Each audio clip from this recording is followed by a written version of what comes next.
Это было давно, в моем детстве.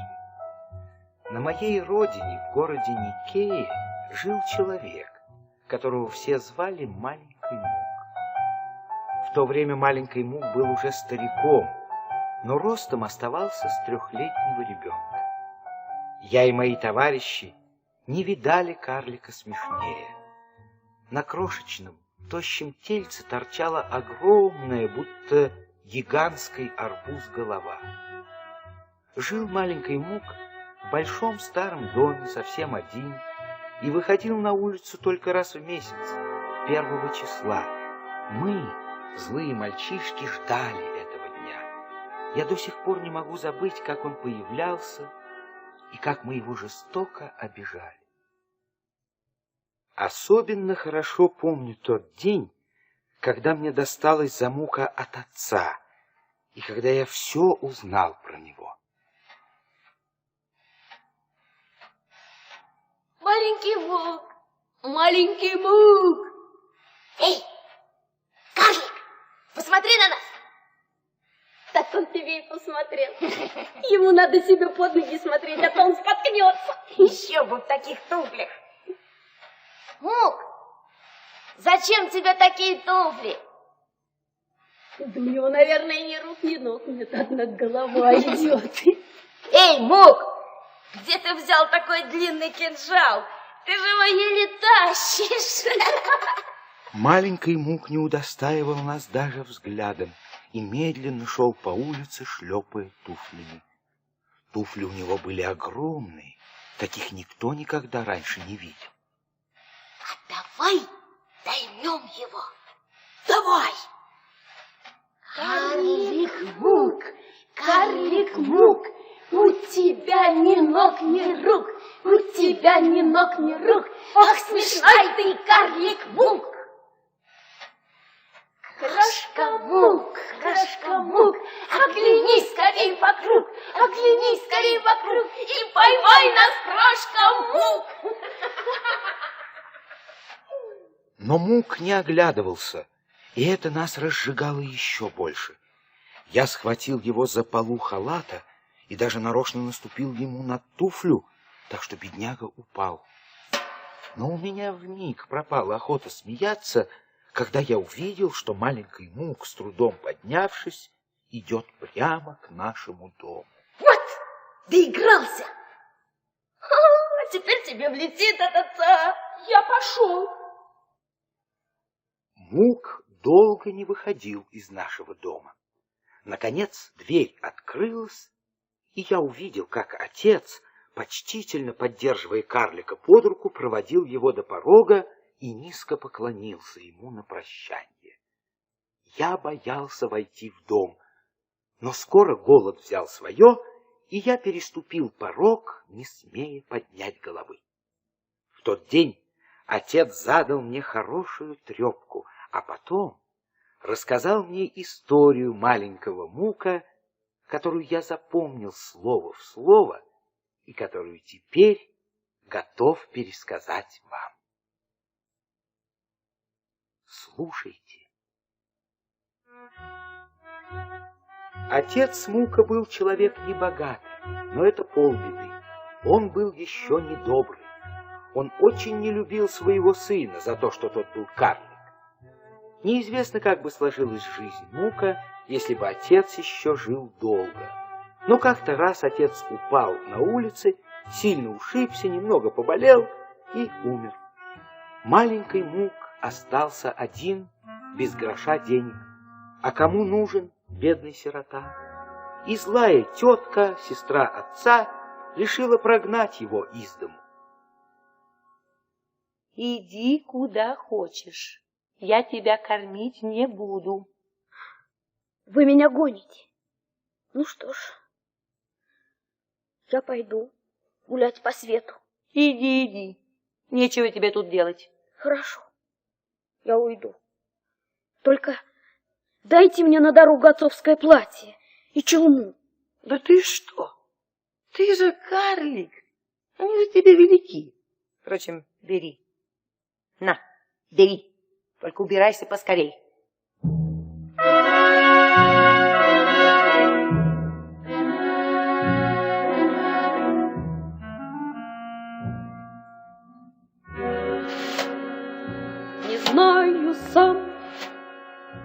куда иду,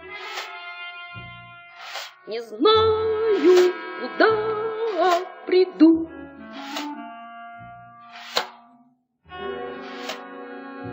Но верю, счастье найду, счастье свое найду. Ох, сколько же мне до него идти, то встретится враг или друг. Так доброго же тебе пути. Маленький Мук. Отец Мука был человек высокий, толстый. Его платье и челма не могли быть впору Муку. Но Мук обрезал полы халата, обмотал челму вокруг головы, засунул за пояс кинжал и вышел из города. Ох, сколько же мне до счастья идти, то встретится враг или друг. Так доброго же тебе пути. Маленький Мук, маленький Мук, маленький Мук.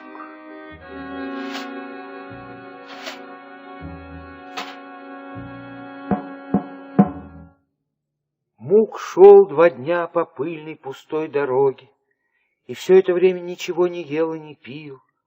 Он уже еле волочил ноги от голода и усталости. Но вот на 3-й день утром он увидел с холма большой, сверкающий на солнце город, украшенный разноцветными флагами.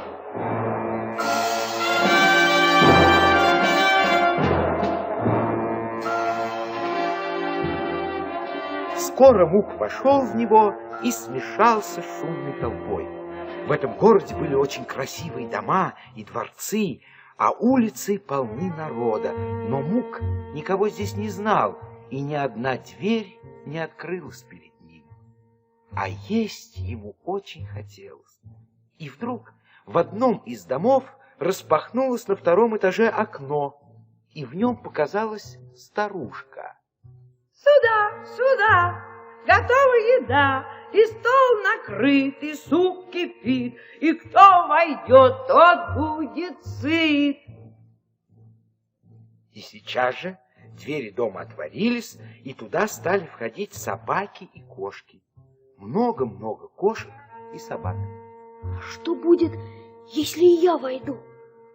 Вот за этими 2 котятами. Они уж, наверное, знают, где кухня. Вверх по лестнице. Так. А тебе что здесь надо? Ты зачем пришел? Ты, милая старушка, приглашала всех на обед. А я очень голоден, вот я и пришел. Что ты? Все в городе знают, что я варю обед только для моих любимых кошек и собак. А ты меня накорми заодно, пожалуйста. Заодно? Ну так и быть, уж сегодня оставайся у меня, я тебя накормлю. Спасибо тебе, старушка. А как же тебя зовут? Маленький Мук. А вас как? Меня зовут госпожа Ахавзи. Госпожа Ахавзи. Вот садись с кошками и собаками и ешь. Спасибо. Да расскажи, откуда ты такой взялся? Я госпожа Ахавзи родом из Никеи. У меня умер отец, и тетка выгнала меня из дому. Вот я и пошел искать счастье по свету. Бедный. Но ты мне нравишься. Оставайся у меня жить. Работа у меня легкая, и жить тебе будет хорошо. Я согласен, госпожа Ахавзи. И Мук стал служить у старушки. По утрам он должен был расчесывать гребнем шерсть у 4 кошек и 2 котов, потом подавать им обед, а вечером укладывать их спать на шелковые подушки и накрывать бархатными одеялами. Были еще и 4 собаки, но с ними возни было меньше. Сначала Муку нравилось жить у госпожи Ахавзи. Кормили его сытно, и старуха была им довольна. Но потом кошки привыкли к Муку и разбаловались. Дня не пройдет, чтобы не разбили дорогую вазу или чашку, а сами, как заслышат хозяйкины шаги на лестнице, прыг на подушки и мурлычет, как ни в чем не бывало. А кто в ответе? Конечно, Мук. Ну вот, возвращается хозяйка, и мне опять попадет. Ее лучшую чашку разбили. Ну, я сегодня недолго ходила. А что это? Какие-то осколки. Кто разбил мою лучшую чашку? Не я. Это... Ты разбил чашку. Ты перехватил на прошлой неделе дюжину тарелок и блюдец. Ты перебил мне всю мою дорогую посуду. Нет, не я. Это кошки разбили. Подумай только. Валить на милых кошек, на моих родных, дорогих, чудесных, восхитительных кошек. Ну, поверьте, госпожа Хавзи. И слышать не хочу. Я знаю, что это ты перебил всю мою дорогую. Жить Муку стало очень невесело. Он уже не раз подумывал уйти от старушки, но она еще и жалования не заплатила. Однажды, когда Ахавзи ушла из дому, Мук сидел и размышлял о своей жизни. Единственным его слушателем был пес, которого старуха очень не любила, а Мук как раз жалел и часто разговаривал с ним. Не могу больше так. Каждый день браниться. Вот получу жалование и сразу уйду от нее. Если б только знал я, где она прячет деньги, я бы сам взял, сколько мне следует.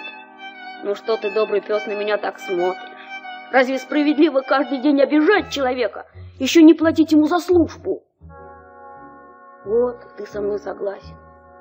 А как ты думаешь, не держит ли Ахавзи деньги в той маленькой комнатке, в которую никого никогда не пускает? Мне бы очень хотелось посмотреть, что у нее там. Ну куда ты меня тащишь? Ты же мне провел штаны в ту комнатку. И ноги сами туда идут.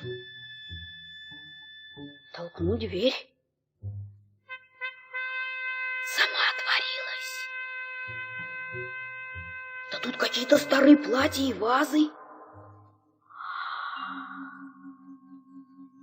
А эта ваза какая красивая.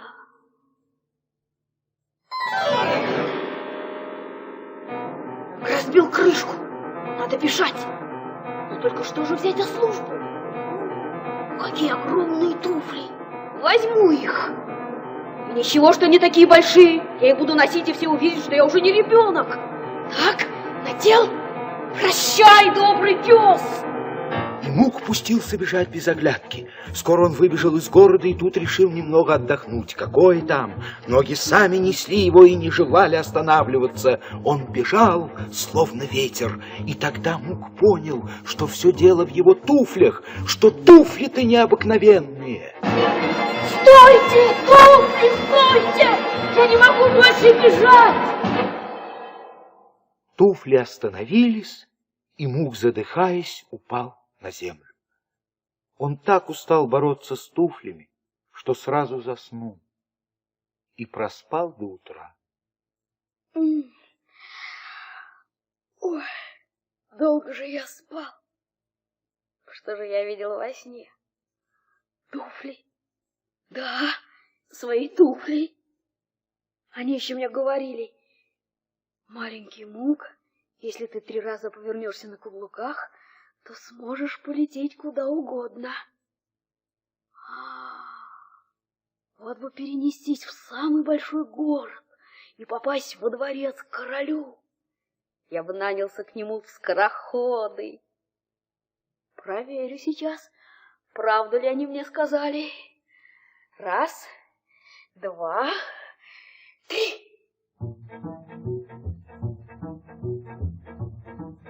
Не успел Мук оглянуться, как уже спустился в чужом незнакомом городе, на большой площади, где стоял королевский дворец.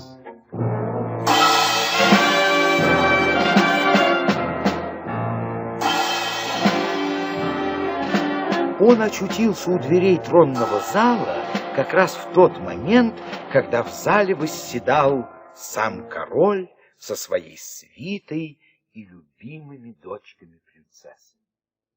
На дверях Мука встретил главный привратник и пошел докладывать королю.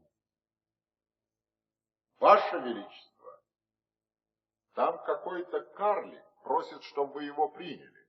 Карлик? А зачем он нам? Я так хочу посмотреть на живого карлика. Зовите.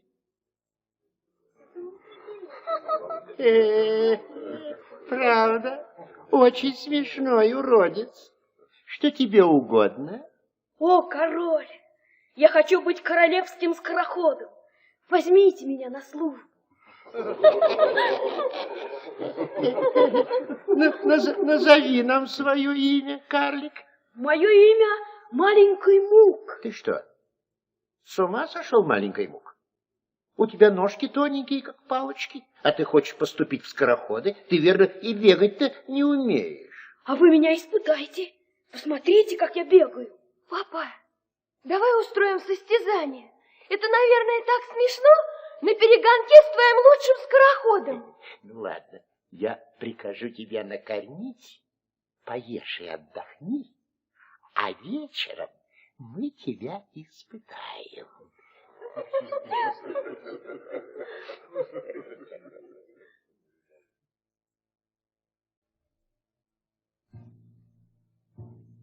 Вечером король, его дочки и все придворные собрались на лугу. Самого быстрого королевского скорохода и маленького Мука поставили рядом. Скороход большой, высокий, ноги у него крепкие, длинные, а Мук рядом с ним маленький-маленький, и ножки у него совсем детские. Это все же очень смешное зрелище, не правда ли?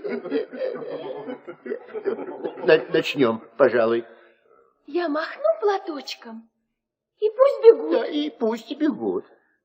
Внимание! Я махнула!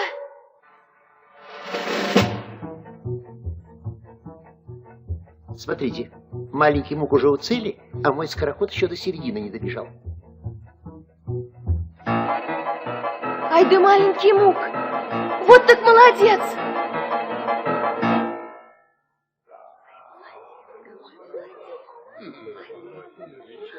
Удивительно! Я такого бегуна в жизни не видел. Ну, я могу еще сытно пообедать, пока мой скороход добежит до цели. Может, он нам объяснит, почему он проиграл карлику? Ваше Величество, я... Все ясно. Ну, маленький Мук, я тебе этого не забуду. И Мук стал служить у короля скороходом, и притом не каким-нибудь, а главным. Все королевские поручения Мук исполнял быстро и хорошо.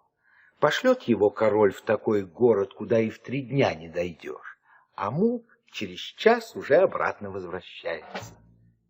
Но скороход, которого маленький Мук обогнал, только и думал о том, как бы отомстить Муку.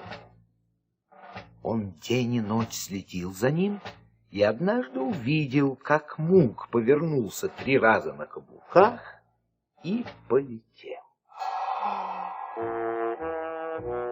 Теперь-то я понял, кто тебе помогает быстро бегать. Скорей к королю, скорей к королю.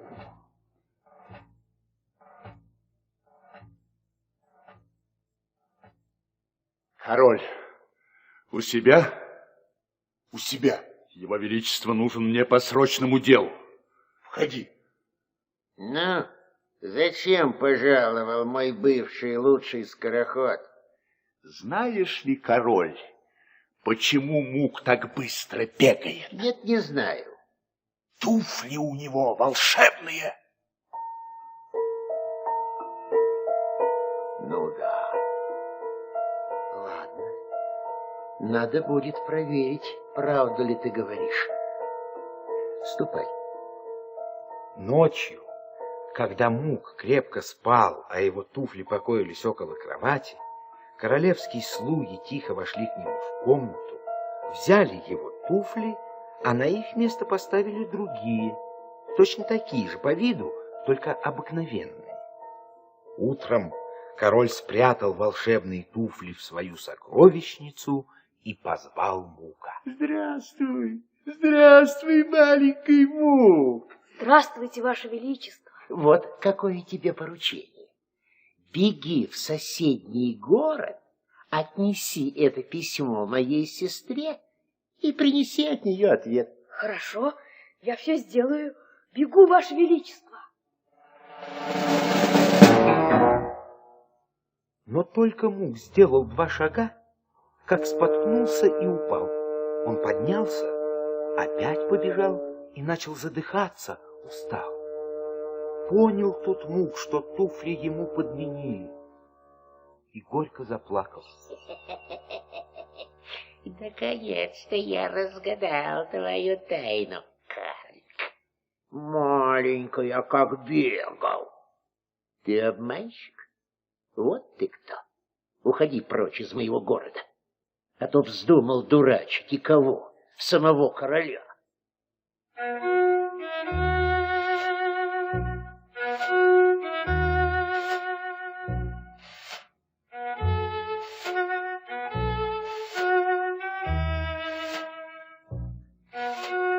И пошел маленький Мук из города без пути, без дороги, в лес.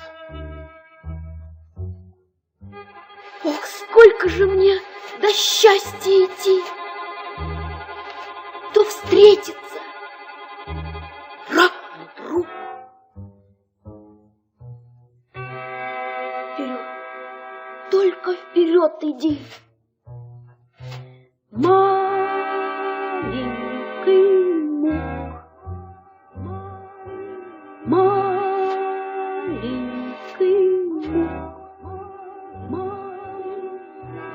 маленький Мук.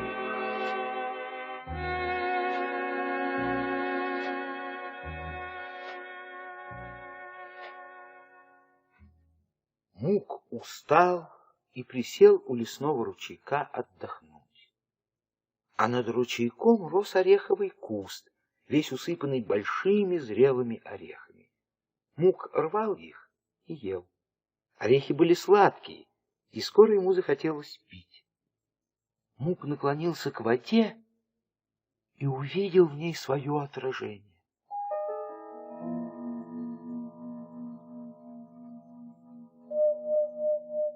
Он похолодел от ужаса. Из воды на него смотрела огромная голова с длинным-предлинным носом и ослиными ушами. Несчастный я, несчастный, на кого я стал похож? Что же мне теперь делать? Как мне в таком виде людям показаться?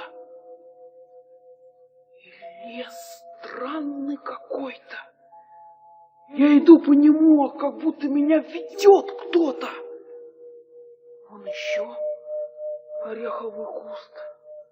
На нем маленькие зеленые орешки. Попробую один. Ух, что-то со мной происходит. Нос уменьшился. И уши.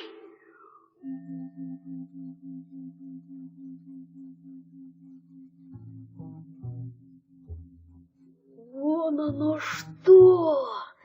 Значит, если поесть больших орехов, нос и уши вырастут. А если съесть маленьких, уменьшатся. Это мне пригодится. Наберу-ка я в один мешочек больших, а в другой маленьких. Так, полные. А теперь в город.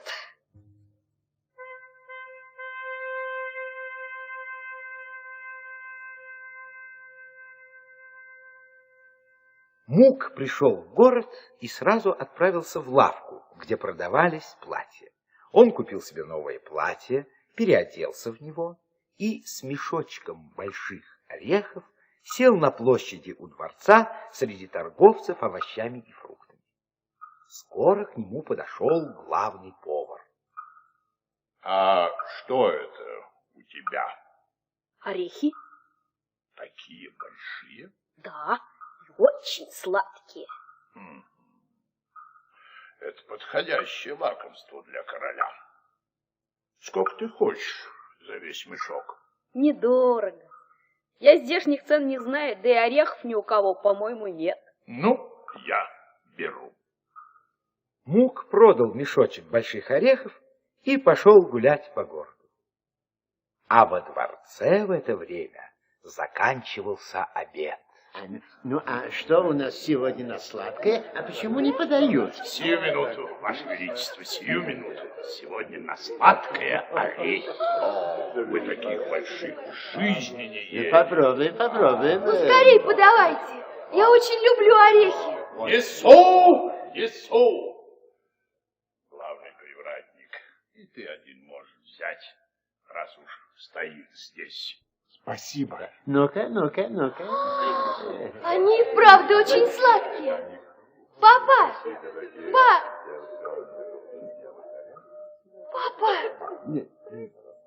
Что с тобой? А что? Какой ужас. У тебя длиннющий нос. И уши торчат прямо от слины. Что? Да, и у тебя, дочка, тоже. И у главного привратника. И у министра. И у всех. Скорее, зовите доктора. Иду.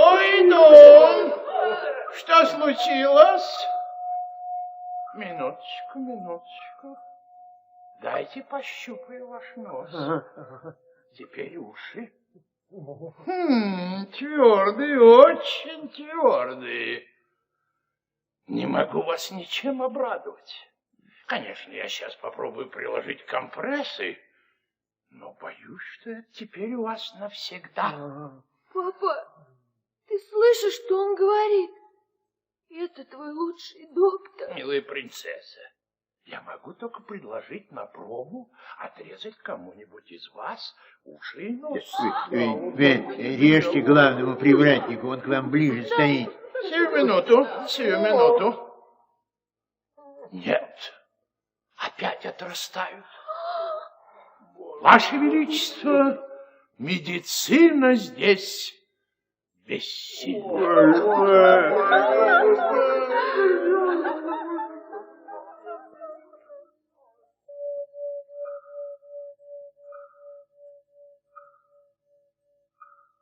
Король был в отчаянии. Он не знал, что делать. Вот-вот о его уродстве и уродстве его дочерей и министров узнает все королевство. А потом узнают соседи, а потом соседи соседей. Словом, весь мир. А Мук скрывался 2 дня и, наконец, решил, что пришло время действовать. Он купил себе большой длинный плащ, приклеил белую бороду и в таком виде явился во дворец, захватив с собой мешок маленьких орешков. Я слышал, что у короля случилась беда. Я могу ему помочь. Не прикрывайте нос и уши, господин привратник. Я знаю, что они у вас очень длинные. Об этом говорит уже весь город. Вы доктор? Да, почти. Тогда идемте скорее к королю. Сюда, пожалуйста. Кто еще там? Ах, зачем сюда ведут постороннего? Это доктор. Я могу всех вас вылечить. Ну как же это ты вылечишь, когда все мои доктора ничего поделать не могут? А вот как. Съешьте, пожалуйста, господин главный привратник, этот орешек. Такой маленький. Я уже съел. Смотрите, смотрите, у него уменьшились нос и уши. Чудо. Нас лечи скорее, нас. Нет, меня. Я требую. Ну, я как-никак король, а тут все мои подданные. Иди за мной, волшебник, иди. И, схватив маленького Мука за руку, король повел его к себе в сокровищницу. А в сокровищнице сверкают алмазы и бриллианты, и посередине на полу стоят туфли. Те самые, которые слуги у Мука стащили. Вот, бери все, что хочешь, но только вылечи меня от уродства. Я выбираю эти туфли. А теперь... Мук надел туфли и сдернул бороду. Маленький Мук. Да, это я. Ты меня прогнал, злой король, и так бессовестно отплатил за мою верную службу. Оставайся же навсегда со слиными ушами и длинным носом. И пускай над тобой весь народ смеется. И не успел король что-нибудь сказать в ответ, как маленький Мук 3 раза повернулся на каблуках и умчался с глаз.